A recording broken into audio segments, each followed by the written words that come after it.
Welcome to Being Boss, a podcast for creatives, business owners, and entrepreneurs who want to take control of their work and live life on their own terms.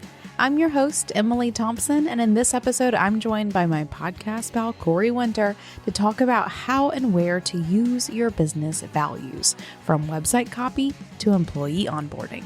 You can find all the tools, books, and links we reference on the show notes at www.beingboss.club. And if you like this episode, be sure to subscribe to the show and share us with a friend. Whether you're a full-time boss or dabbling in a side hustle, learning from those who have already been there, done that is a powerful way to give you a leg up on your own journey. To help you gather those lessons and inspiration, cue up an episode of the Side Hustle Pro podcast, hosted by Nicaila Matthews-Okome, brought to you by the HubSpot Podcast Network, the audio destination for business professionals. Join host Nicaila to learn actionable strategies to start small and get going wherever and whoever you are, as she interviews inspiring Black women entrepreneurs like Ashley Reynolds in episode number 309, and a conversation about how Ashley launched and grew the popular stationery brand Cloth and Paper, a special one for all of you Planner 11 bosses out there. Listen to Side Hustle Pro wherever you get your podcasts. Corey, welcome back to this show that you edit. Yes, I'm so happy to be here and live. We are recording live. We are recording live. This is a bad idea. This is a great idea. I'm so excited about it. So for everyone listening to this podcast as a podcast later, we have decided to do live podcast recording again. Something that we used to do back in the day quite a bit. You can actually, I think, go onto YouTube even and go find the Being Boss channel. I think you'll find a couple of old live recordings in that space. Maybe you'll have to do some searching around, but you can watch our faces while we talk and do the thing. We're not going to do the video recording for this one on YouTube, but members of the Being Boss Clubhouse are here live with us watching our faces. We're actually using a piece of software for the very first time. And when Corey and I initially showed up, I was eating and dancing around because this piece of software has a soundboard and there was clapping and cheering happening. And then I realized I might be being watched right now. And then I found out that I wasn't. Yeah. There's supposed to be a waiting room, but I guess that wasn't turned on. So everyone was just showing up. So, right. Cool. It's a whole thing. So anyway. Glad you're here. Right. Very excited to have our Clubhouse members here live with us as we have this conversation today. And if anyone ever wants to come watch our shenanigans, because goodness knows what's going to be cut from this show, you're welcome to join the Being Boss Clubhouse and join us for our next live recording. We plan on doing this every month, at least while we enjoy doing it, and are excited to be here with some of our favorite bosses today. I'm also excited about this conversation.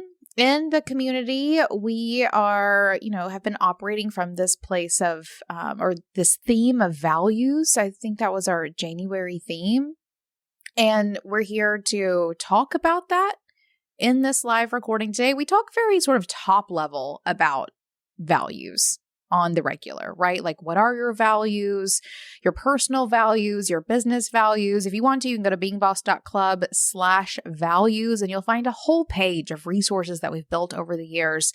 I think there's a worksheet, there's lists of words, there's a quiz to help you sort of start narrowing in on your values. And there's also a long list of podcasts because it is very much so just a part of what it is that we show up here and do. And so we wanted to come to this episode today to get a little more practical, right? To dive into what it is that you actually do with your values once you have them. So we're here to talk about values today. You excited about this? So I found it curious that you invited me to do this episode with you because I don't have values. I'm just kidding. But morals and values aren't the same thing, Corey. Okay. No, I'm curious to see where this conversation is going to go. Where are we starting? Usually I would start with what are your values? We're going to skip over all of that. My assumption here, especially with everyone live in the audience, if you're in the Clubhouse, you have access to CEO Day Kit, you've done the exercise, you've heard the shows, ideally, you know what your values are. And if you're listening to this podcast later, if you don't know, go figure it out. There's an exercise in the Being Boss book, beingboss.club/values. There's so many resources for you to figure out what your values are. And your values being these defining sort of characteristics of you or your businesses, the things that are most important. They guide everything that you're doing, or they should guide everything that you're doing. So to kick this conversation off, and I'm putting you on the spot, sorry. Sure. What are the values that are popping out to you personally right now, Emily? Well, I have some I do have like personal values that are very much so, I think, just define who I am. Creativity, adventure, and freedom. Those are my three. If you look at me and what I do, there is an essence of all of those things in it because they define who I am. But I do think that there are, I think they come to you as you like navigate your way through life. They are definitely defined in specific seasons as well. One that's been coming up for me over the past couple of years, actually there's two of them and they're very close together. And I've even looked at the etymology of them because they're very connected in a lot of ways. Is respect. Good word, by the way. That's right? That's a 5-cent word. Good job. Respect and responsibility are two that come. And one, I am parenting a teenager. Right? So you can see why those things would be highlights of this period of my life. Two, I have been building a team of younger folks. Right? And so these things in particular just come up in a lot of conversations that I'm having on the regular. So I think about them and I recognize them as something that has always been incredibly important to me, but wasn't highlighted in the same way as they have been in this season of my life. Yeah. Okay. Mm-hmm. So good question. Good question. Thanks for putting me on the spot. That was a good kicking off point. So yeah. Where does that take us? Okay, so we define our business values when we are, ideally you're defining them before you get started. Yeah. But in reality, that doesn't usually happen until later in business. So usually part of the business plan process, defining your values and mission, right, are part of, like, it's one of the first pages of your business plan, figuring those things out. I will say not everyone figures that out for a while. Even at Almanac, I did not define our values until year 3. And it was something that I very intentionally put off for a little while. If I wanted to get in there and start building the thing, and I had inklings, and obviously I'm putting some of my personal values into the thing that I'm building, but I did not write them down and claim them as the values of Almanac Supply Co. until year 3. But once you define them, whenever that is for you, you actually have to put them to work. And that's what we're here to talk about in this episode, is practical ways that you use your values in business, and hopefully share some examples along the way of how it is that we've done it, both here at Being Boss, but at Almanac. And for those of you live Clubhouse listeners, I'd love to hear from you as well, how it is that you put values in your business. So feel free to be thinking about that, putting them into the chat, and otherwise we're going to continue forward. So as for when and where values actually show up, what are some examples of where they can show up in your business? Well, the only answer to this is everywhere. Oh, okay. Right? They should be everywhere. It should be incredibly obvious. Maybe not incredibly obvious. Like, don't put on the top of your homepage, like, creativity, adventure, freedom. Like, lame. You could. Yeah. Maybe if I did a personal brand website, that's what I don't think I would make it that blatant. It should be, what's the word I'm looking for? Not transparent? Obvious. Oh.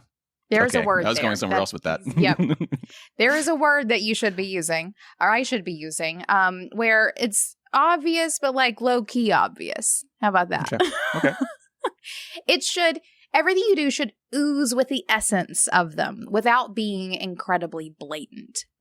Okay. So maybe you don't necessarily put them as the 3 bold words at the top of your website header, but as you are talking, you should be using these words. As you are writing the content on your website, you should be using these words and describing the way things you do in ways that reflect these words. That's writing website copy because that's the world that you and I have been living in for God knows how long. But you should also think about the conversations that you're having with people. Like, are you obviously showing people that you value creativity, right? Yeah. Are the questions that you're asking, the things that you're curious about, do they reflect the things that you value? Okay, so let's get specific with this. So for Almanac Supply Co., your other business outside of Being Boss, how does Almanac display and show off their values for new customers? Like for a new customer just being exposed to Almanac, how do they figure out what Almanac's values are? Oh, this is such a good question. So one of our values at Almanac is experience. And it's something that, as I'm onboarding new employees and as I talk about these things, I want everyone listening to this to feel into all of the places where I'm obviously making touch points to our values. So when I am onboarding new employees, one of the first conversations that we have is about values, the values of the company. And I'm going through the values and I'm explaining them to them from multiple different levels. Here's what it means for your interactions with the customers. Here's what it means for my interactions with you. Here's what it means with, whatever, multiple layers of values in their interactions within and outside of the company. So we start there and then it starts bleeding through. So on one level, it is in our in-store experience. It's making sure that it's clean, that people are getting greeted and talked to multiple times while they're in the store, that everything is set up beautifully and everything is very clearly communicated. We have rock cards for all of our crystals. We have all of these details and things in place so that even if, when customers come in, there's not a big sign that says experience.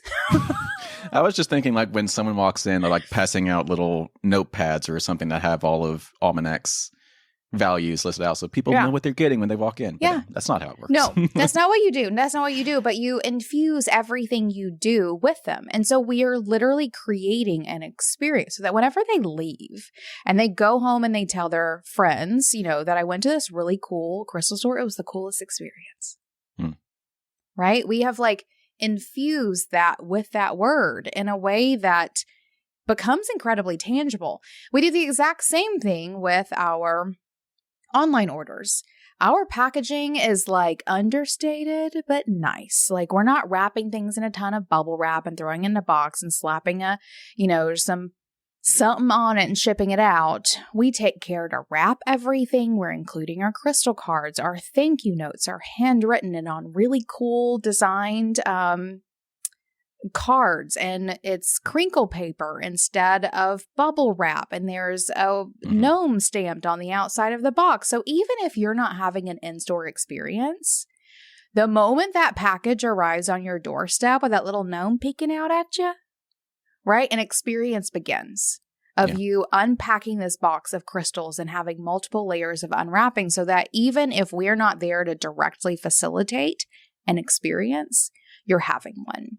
And so it's something that happens on multiple levels. And again, you don't open that box and it's stamped with the word experience, but you are having an experience as you do it. So it's putting extra thought into everything that we do so that we can accomplish this value no matter how people are interacting with what it is that we're doing.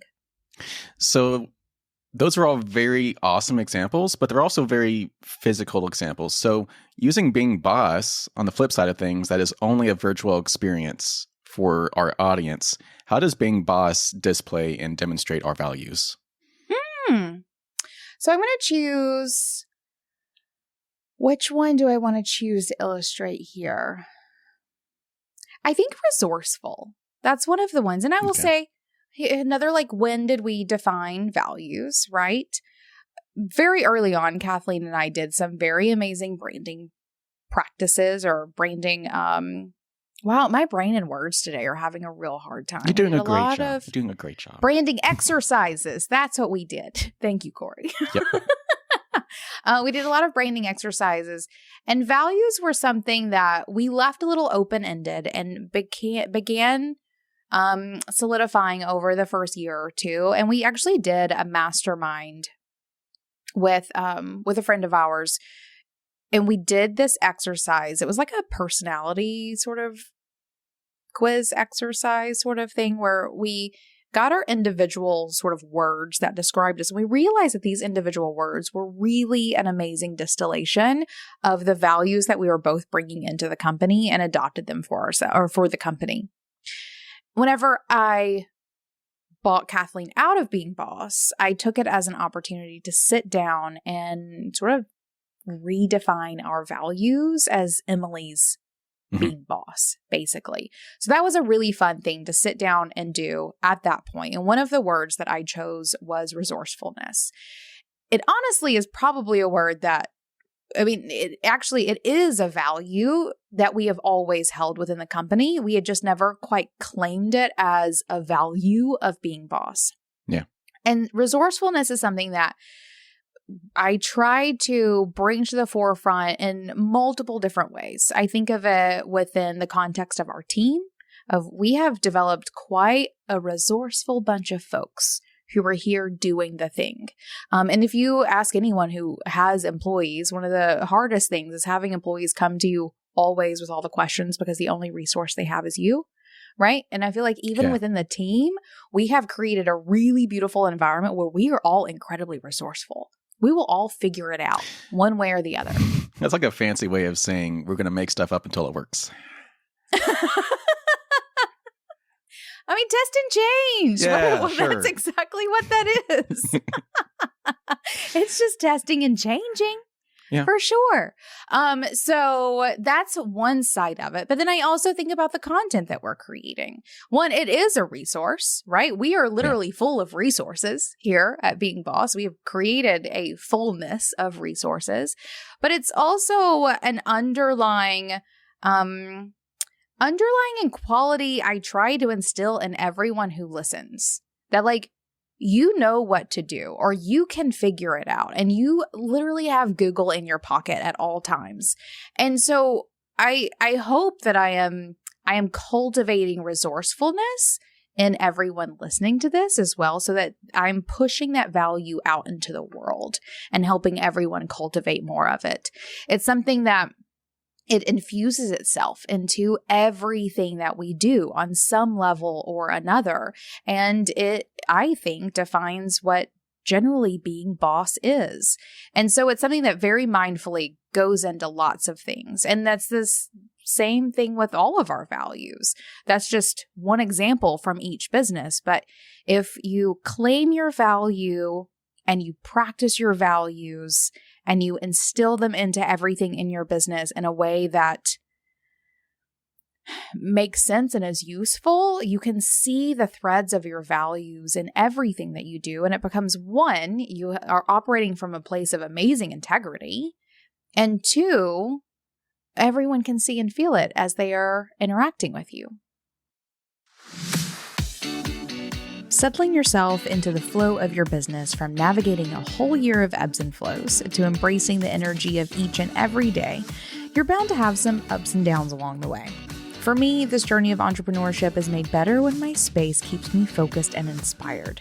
As an example, my favorite way to mark the beginning and ending of the workday is to light a candle when I sit down at my desk and then blow it out when I'm done for the day. It's a little ritual that creates boundaries and a vibe that keeps me focused and feeling cozy. And the ritual candle that we make at Almanac Supply Co. is my favorite for this. In fact, my whole shop is filled with items that I've curated to create the vibe for feeling connected, in flow, and inspired, with candles, crystals, and other goodies to help you create a dreamy workspace, bedside table, or bookshelf. Come gather inspiration and check out my favorite in-stock items at almanacsupplyco.com/beingboss and get 15% off with code BEINGBOSS at checkout. That's almanacsupplyco.com/beingboss. Public facing, those are great ways to demonstrate your values. But what about behind the scenes, like with your team and stuff? How do values come into play there? I'm currently in the middle of doing performance reviews for everyone. I did it with the Being Boss team. I guess it was last week, if it feels like a year ago. And I'm currently right in the middle of doing it with the Almanac team right now. And so it's very fresh on my mind that these come into the conversations that I'm having on the regular, but also very much so in these moments. So I will say, since you brought it up, when you do these performance reviews, such as with myself, the values always come up in the questions that you're asking us. What are you having the most fun doing right now? And actually, fun is one of my core values because I want to be able to enjoy what I'm doing. And so you always know to ask me that. Because like if I'm not having fun what I'm doing, I'm not going to do a good job. And so that's very important in my work. So that's one of my core values. So you're very mindful with your employees to bring values to the table during these performance reviews. Yeah, I mean, it would be very not boss of me if I didn't, right? True. Very true. Right? So yeah, you do. And it gives context for any and all conversations internally that you're having. Even, I can think of times where I've had some difficult conversations with like sales associates on the Almanac team, right? And it comes back to you're not upholding our values. If our value in store is experience and you're not greeting people when they come in the door, then you are not upholding the values of the company. And that's a conversation we need to have. So it gives context to those performance review times, both so you can, bring out of people what is most important for them, but also for the organization. And also so that you can correct things that are happening that are not in alignment. When you don't have that guidepost that dictates alignment, it could feel like it's out of left field. If you come to someone and you're like, I have a problem with what you're doing right here, right now. And if they have no context, it's like, well, you're just having a bad day. Right. Yeah. But if you can go to them and be like, because it's in misalignment with our values that we touch on constantly, that I onboard you, like this is the guidepost from which we are all operating, not just you in this moment, but all of us all the time, then it gives those conversations, it grounds those conversations in fact rather than feeling, and helps, I think, the entirety of the employee review process go significantly more smoothly and is simply easier to do because they can be very sort of emotional for all parties involved. But if you're doing it from the place of your values, you're just realigning along the way. So how do you inform your employees what the business's values are? Like when you're first hiring them or what have you? Or what have you. One, they're a part of our employee handbook. I've talked about that a little bit here lately. If you're in the clubhouse, you've heard me talk about the employee handbook for the past year because I had to do one, like a really kind of intense one, like a very rudimentary almost, like the kind of one that you would do for someone when they're entering their first job, because in some cases I'm hiring people for their first job, right? So they need to know that there are things that are okay or not okay. So I did my first employee handbook at Almanac about a year ago. I hated doing it too, y'all. It sounds gross, but it is very key. It's a very key thing, but ew. It is. It is incredibly important because if you don't know how to act, you don't know how to act. Yeah. Right? And so I did this employee handbook, and like page number 3 is our values. How many pages is your handbook? Like 50. Jeez. Yeah, that is probably. That is terms and conditions I don't want to read. Like, Corey, you have to. Then you have to sign that you say that you did read them. Oh, goodness. Okay.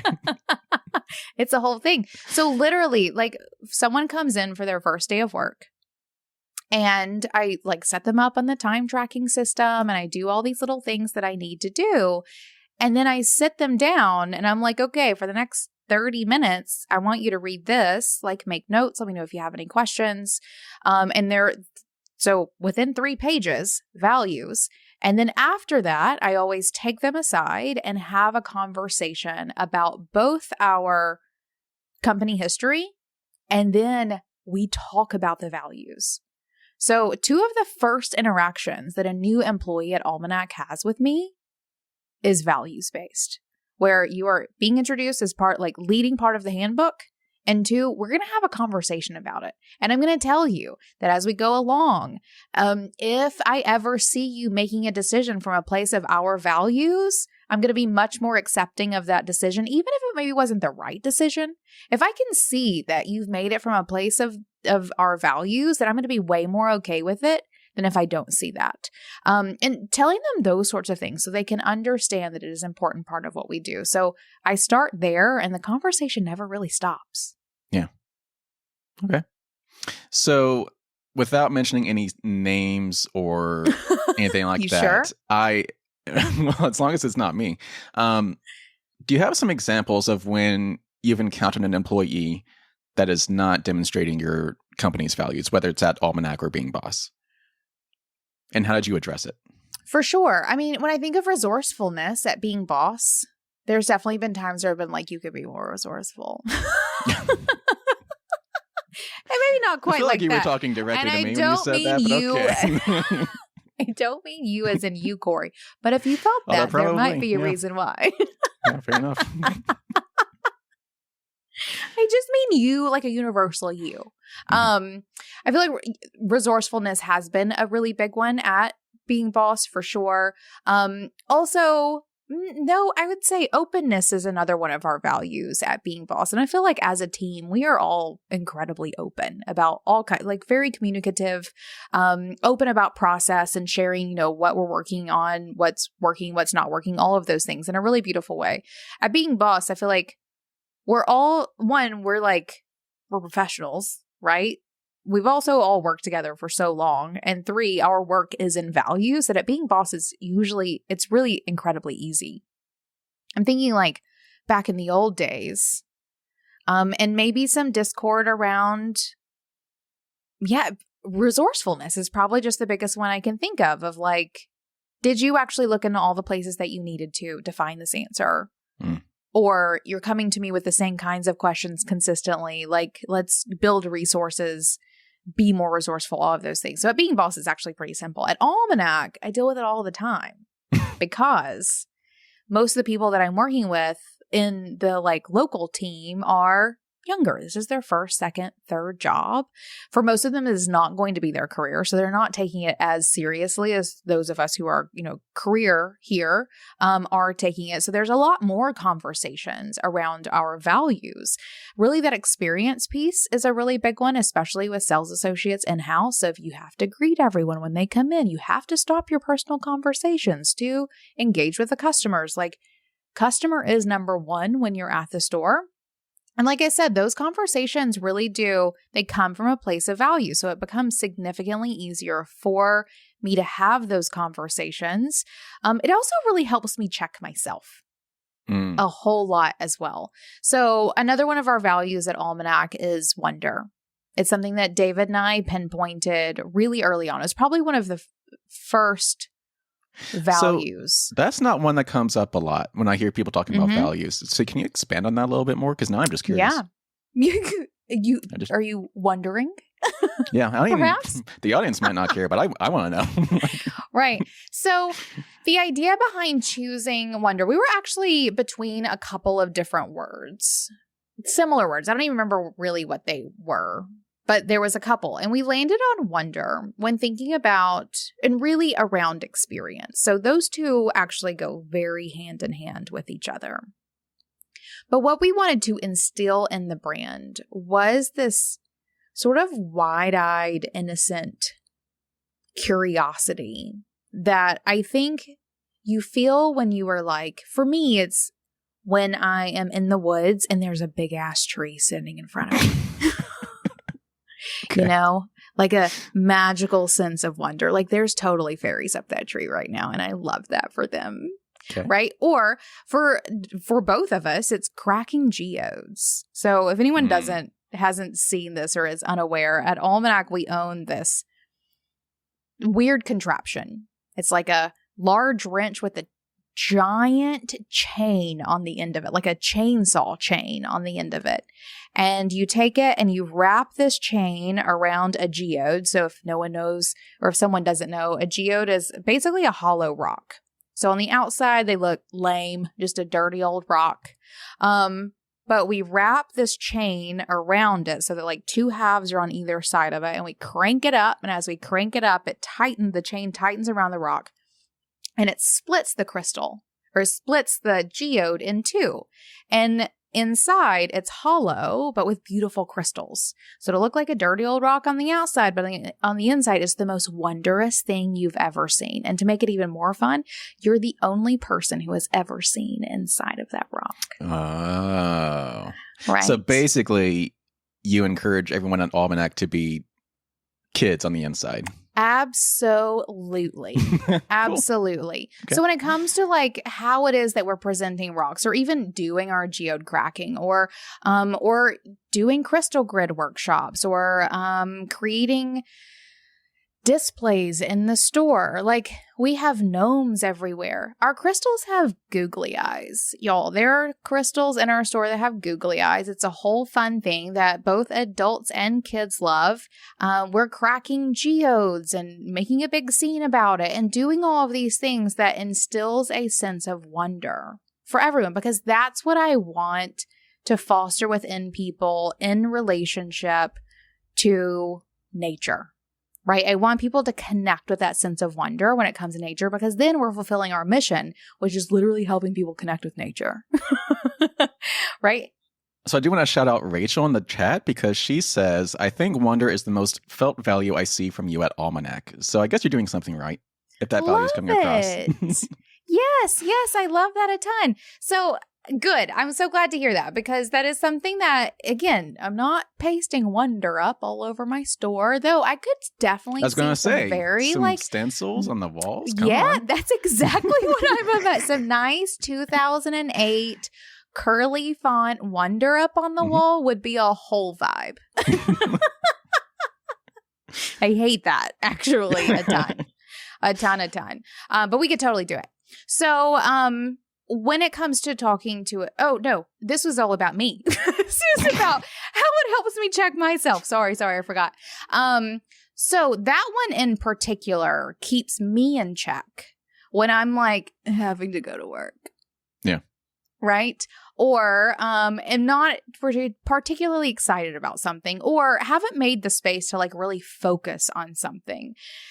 The job becomes way more fun when I remember that it's just about being a goofy kid and like connecting people with magical, like sparkly moments. Yeah. And so your values can really motivate you to show up and do the work as well. For me, it's, sometimes it feels very mundane, but whenever I remember that one of my values is wonder and my job is literally to make people get giggly, then fine, I'll go to work and see you there. Spreadsheets have their place, but sometimes there really is a better solution. With HubSpot CRM, get real-time data at your fingertips so your team stays in sync across the customer journey. Track your contacts and customers, send personalized emails in bulk, and get the context you need to create amazing experiences for you, your team, and your customers at scale, all from one powerful platform. It's why more than 150,000 companies already use HubSpot CRM to run their businesses better. Plus, HubSpot's user-friendly interface sets you up for success from day one, so you can spend less time managing software and more time on what matters, your customers. There's no better time to get organized. Learn how HubSpot can help your business grow better and get a special offer of 20% off on eligible plans at HubSpot.com/beingboss.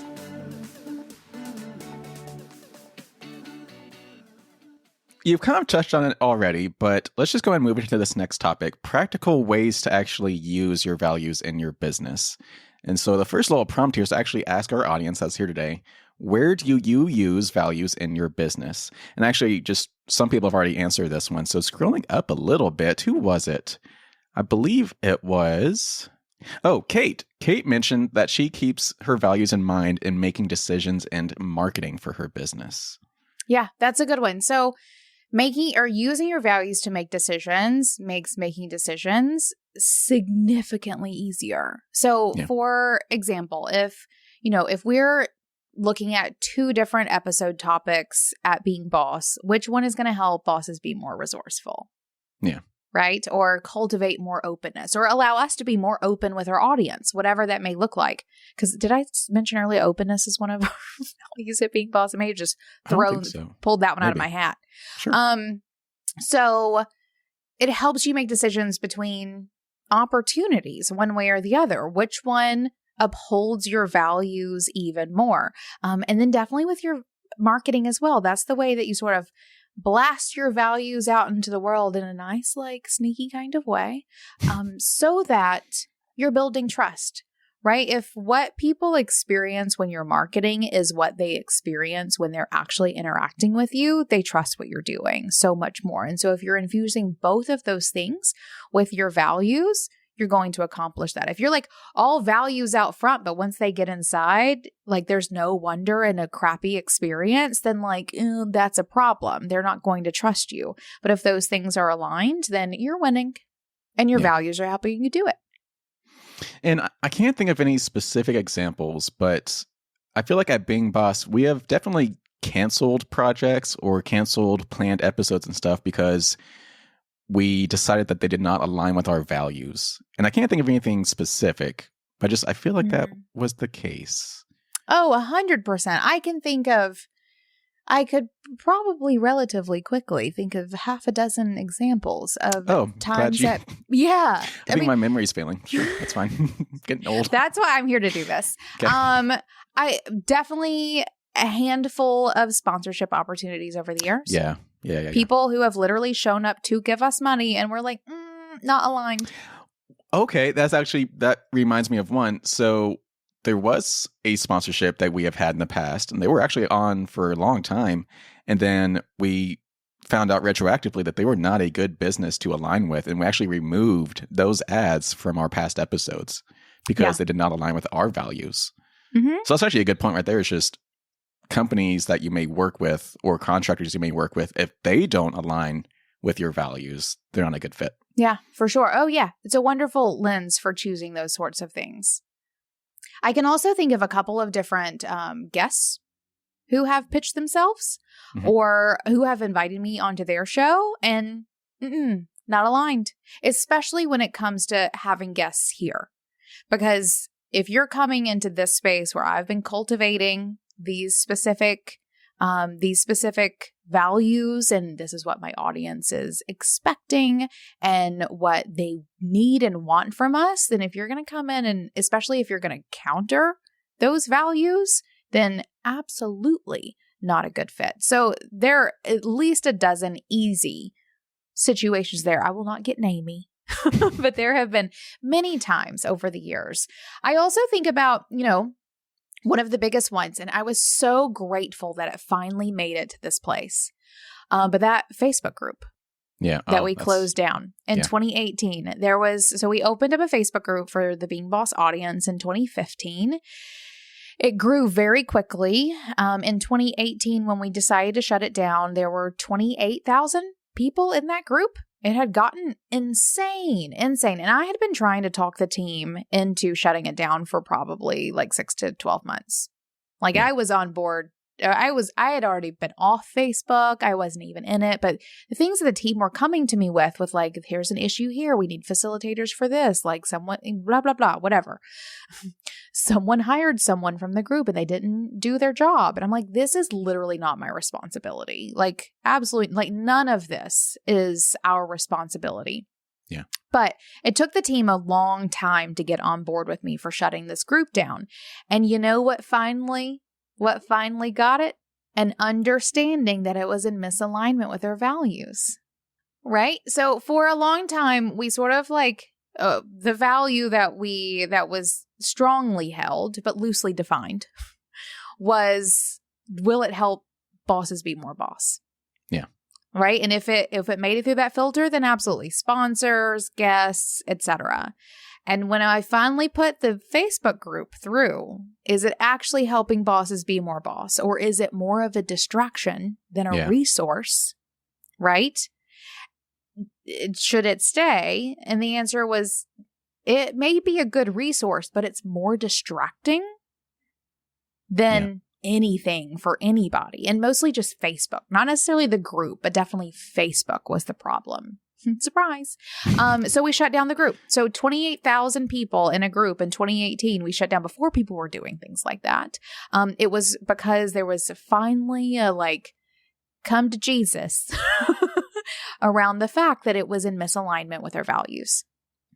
And then shouting out Rachel again over there in the chat, she says that values are her favorite way to decide if she wants to work with a client. That's the first thing she checks. Yeah, for sure. I mean, it's funny. I actually think about this in terms of my team a lot, especially like I'm constantly doing team building and hiring and onboarding and offboard. Like I run a retail store now. So basically my entire life is just that. I feel at Almanac. So this is definitely my context for this, but I can also recall very clear parallels to when I was working with clients back in the day. And that when the transaction in both of those situations is time for attention. Mm-hmm.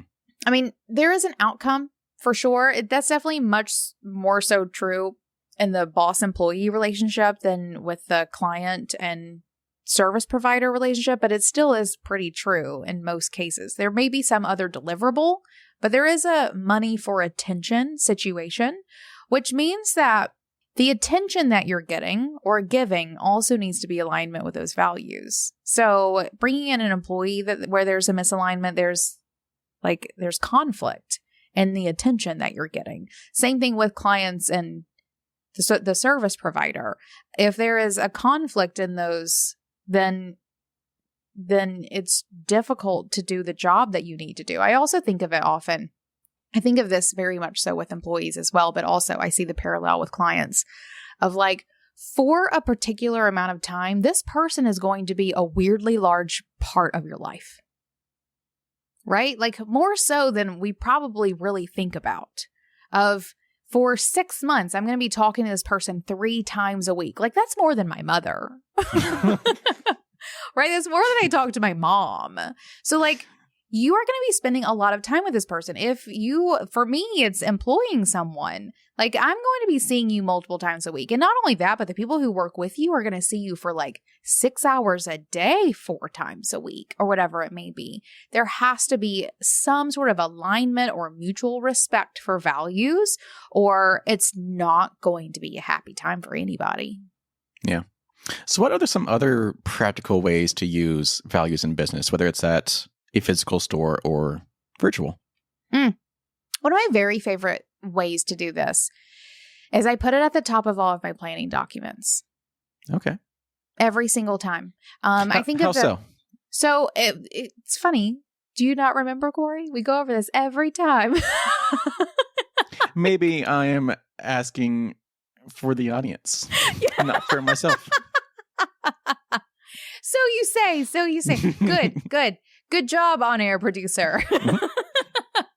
So every single quarter, I do a quarterly plan. It's a little mini CEO day. We actually have an episode about doing mid-year CEO days in our archives. We'll include the link in the show notes. So 4 times a year, I sit down and I do a quarterly CEO day. And as I'm creating those plans, I have like this little template in Notion where I go into my quarterly plans and I replicate my template. And right there at the top of it is our values for both companies. I feel like I do this better at Being Boss, honestly, than at Almanac. I feel Almanac, I'm just like winging it all the time. Being Boss, I'm very good about sitting down and quarterly things. Like we know what our projects are. It's way easier to do it. So I'm seeing Being Bosses in my mind. The first 3 things on there are the values, like the 3 values. And I look at that and I read it and I go through my planning through the lens of my values. And then whenever I present it to you guys, I always start with, all right, guys, remember our values are this, this, and this. So it is the leading thing with all of my quarterly planning that I do. I think it just keeps it top of mind. It's really easy to forget. It's really easy to forget these things, and not forget as in, you know what they are. But when you're choosing which projects do you want to tackle next, are you thinking about it through the lens of your values? Maybe not. Yeah. It's easy to forget. So that's one of my favorite places to put it is there. I also like to think of it when creating content. I think it's probably easier to think about it when creating like social media content, like short form content, right? Because why do I think that's easier? I don't know. I don't know why I think that's easier. And mostly I'm thinking if anyone is following like most widely accepted like Instagram strategies, right? You have your 5 categories of content. Like, so you've already pre-planned out this, like, these categories of content, which hopefully at that point you were doing around your values. And so it just kind of trickles down significantly easier with social media content, I would imagine. I have a question, and I don't exactly know what answer I'm looking for, so I'm just going to rely on you to answer this in whatever way you want. That's how you ask questions to people. Yes, good job. So I think it's more like I don't really know what question I'm asking. So yep.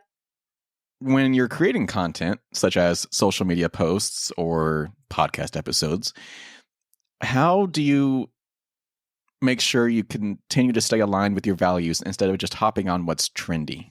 Because trendy is not always going to align with what you should be creating to align with your values. You got to be a rebel like me. Oh, okay. Maybe. So confirmed, you did not answer that the way I thought you were going to. So.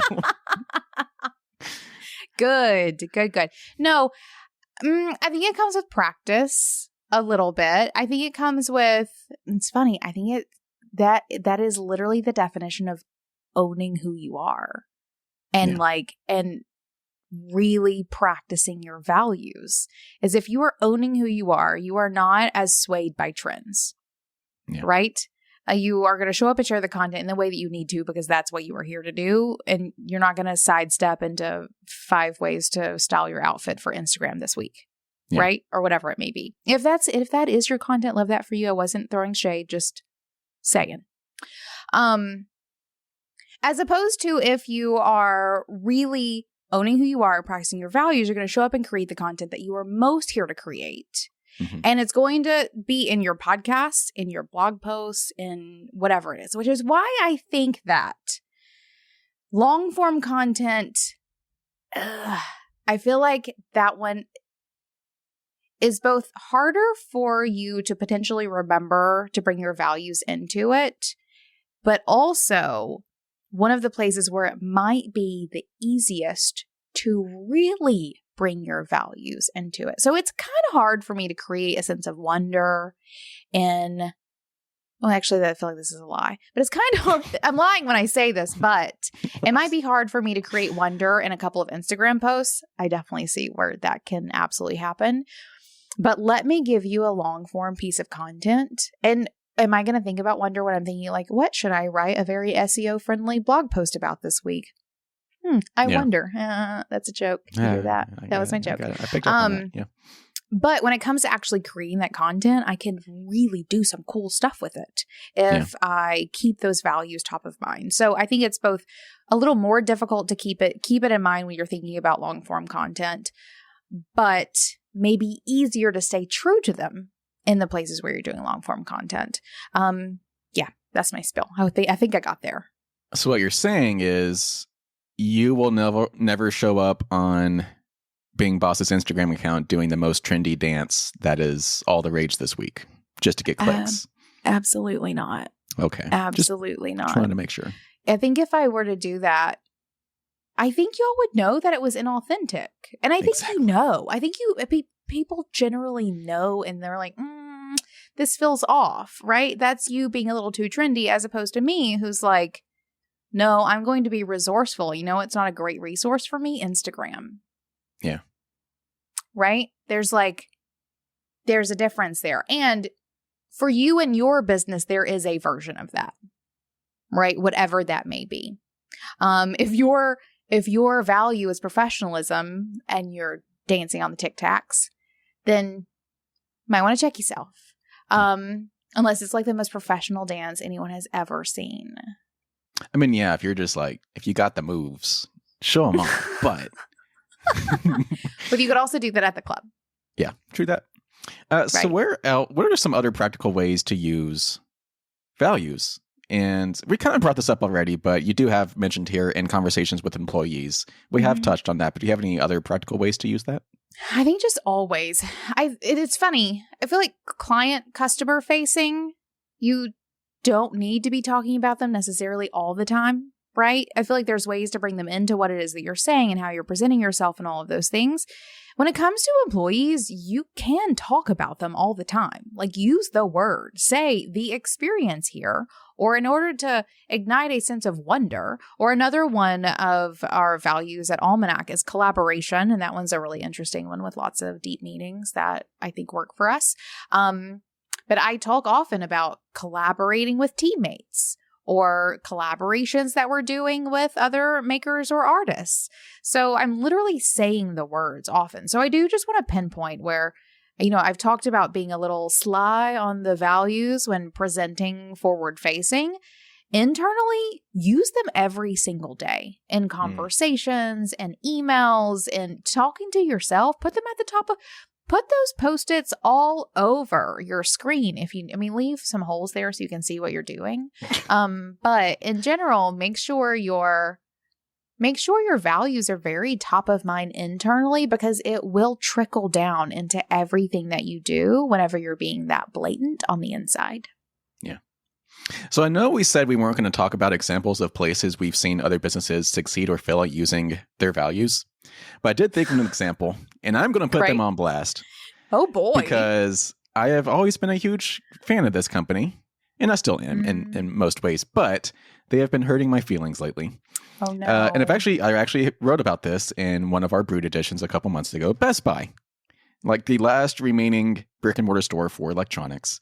And in that Brood edition, I mentioned how when they brought in their most recent CEO, he actually came from a hospitality background. And so when he took over Best Buy, he made the customer experience and happiness one of the core values at Best Buy. So he introduced a bunch of ways to improve the customer experience, such as introducing discounts and more knowledgeable customer service employees and stuff like that. So when you actually went to Best Buy, they became the experts in technology. So when you went to Best Buy, you could get answers you were looking for when purchasing like a new TV or something. And then when he retired, a new CEO came in, and they were more worried about just numbers and stuff. And so they started getting rid of the customer improvement experiences. And so like they actually introduced they removed benefits and stuff from like their customer loyalty programs and stuff. So like there's no longer same day shipping and rewards points and stuff. And so like Best Buy has been losing their values about putting their customer first. Yeah, that's what happens whenever you start working out of alignment, or if you have someone in your company who is not operating in alignment with your values. There's also a trickle-down effect there. I read something recently similar about Apple, how it used to, or under Steve Jobs, the Apple bar, what's that thing called? Help bar? What is that thing in the store that you go to that's like, you go back I never go to the those stores. I have no idea. To the Apple Genius Bar. Thank you, Rachel. Right? How under Steve Jobs, like, the Genius Bar employees were encouraged to spend as much time as possible talking to their customers to solve the problem. And then under Tim Cook, he's more concerned about getting as many people through. And it's caused enough issue that I think this is part of the conversations about,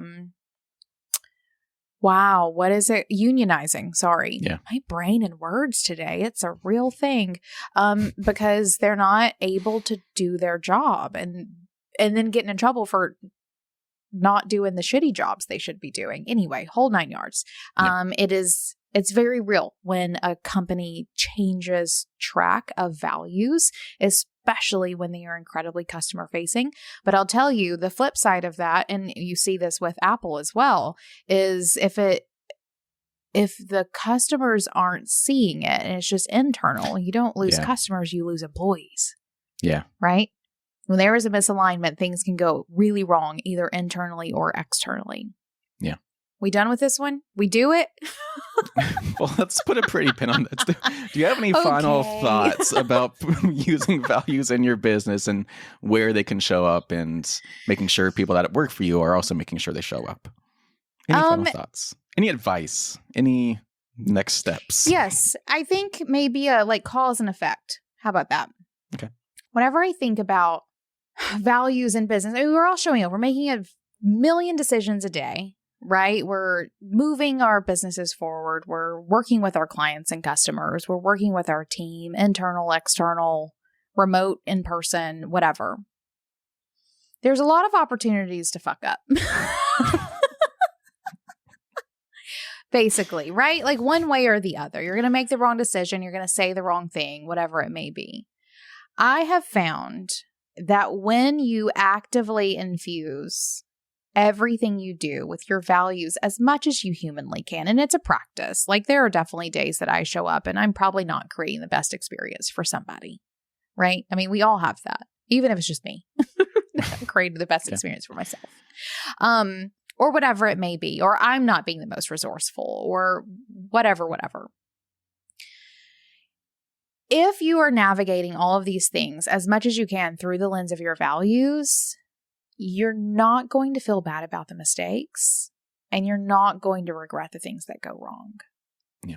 In a way that I think gives me power and peace, right? As I move forward with all of the things, and it helps me communicate both inwardly and outwardly about what it is that we're doing and what expectations are in a way that also has everyone moving forward with that same power and peace. So mostly there is an effect of all of this, like a very real felt effect in that you feel better about your work when you are operating from a place of your values, and other people will feel that as well. It makes the scary path of entrepreneurship feel more aligned and easier to navigate. Yeah.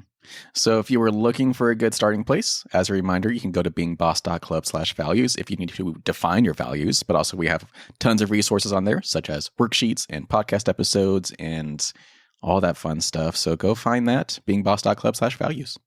And if you ever want to come see a live podcast where we absolutely cut out many goofy moments from this episode, you better cut those out, Corey. No promises. Cut them out, Corey. Then you can join the Being Boss Clubhouse, beingboss.club/community. Join the Clubhouse version. Emma says that she loves the goofy right here because it felt very goofy at times. It always does, which makes doing this one of my favorite things. So thanks for coming and joining me for the first time live, Corey.